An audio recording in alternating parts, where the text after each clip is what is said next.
Hi, my name is Lauren Marshall. I'm a practice facilitator for the ROMPO project, which is Reframing Optimal Management of Pain and Opioids in Older Adults, a Quality Improvement Project.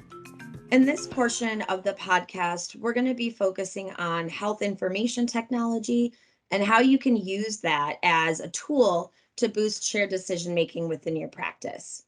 So one of the tools that you can refer patients to is going to be the patient portal.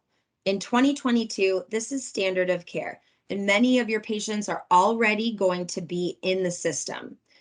An older adult population, you might have a few more stragglers than you would see in a younger population. And so providing them multiple means that they can go and create an account, access their portal, and what the functionality within it is.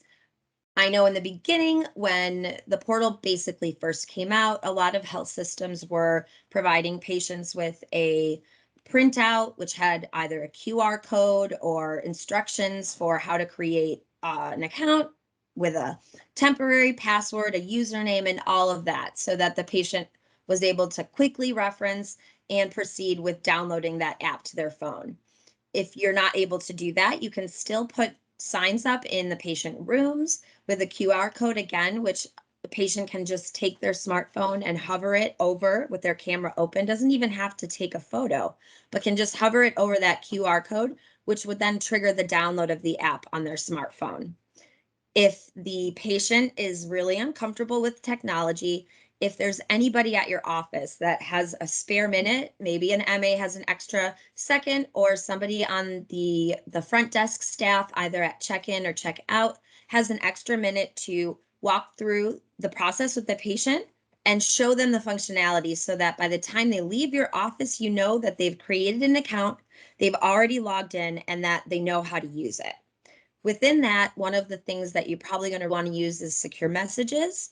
This allows you to communicate with your patient in a timely and convenient manner, especially in this world of virtual care. Secure messages need to be monitored and need to be triaged, but they can really be a great tool for boosting that communication and stressing the importance of the patient's participation in their care. Another thing that the portal can do, which I find really helpful, is the patient education resources. And for myself as a patient, I had an experience with a provider where I had multiple conditions that I was trying to manage, and she gave me a bunch of different ideas and a bunch of different resources and printed them out and handed them to me, which was great. You know, they have the pictures and all of that. However, I will most likely lose those papers, or I'll file them away and I'll never look at them again. And so I had to ask my provider if she could send those to me via my portal, so that anytime I want to access them, I can. I can go log in. I know exactly where they are.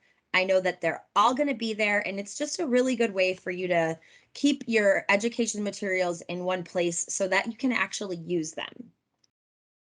Smartphones are pretty standard. However, older adults, again, may not have this. And so this is an opportunity to teach them about the proxy and how they could have a family member that also has access to their patient portal.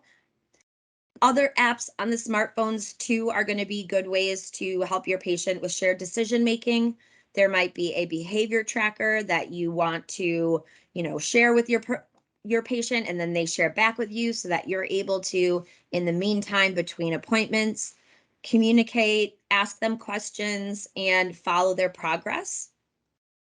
Also, things like disease management apps, whether that's something that manages your blood pressure, your diabetes, things of that nature. It's a great way to record things. Again, have it all in one place, and then you can easily reference it in the future. The patient can bring you their phone and just show you what's been going on, rather than trying to have them explain it all separately. Another thing that you may not have thought of, because primarily you're working with the EHR in terms of clinical care. You're doing your notes, you're processing the encounters, and you're really having to pay attention to all of the little details that you as a provider are going to be entering. Some of the functionality within the EHR, like tracking labs and tests over time, can be something that you might want to flip your screen, share that image with your patient. So this again, I have a personal patient example for this. I was working on a specific health condition with my provider, and we had a plan and we were monitoring it over time. And she was able to track my progress over the course of the year and show me in the graph or in the chart form where my levels are. So for me, it was showing that I was improving. Others, it might not show that. It might show that they're stagnant or that they're actually declining in their care for that specific condition. And sharing that screen with the patient sometimes is giving that visual cue that can really help make it sink into them what they need to do to help improve their care. As an older adult population is less likely to use technology and be comfortable with technology, it's important to acknowledge those barriers and help patients out on an individual basis.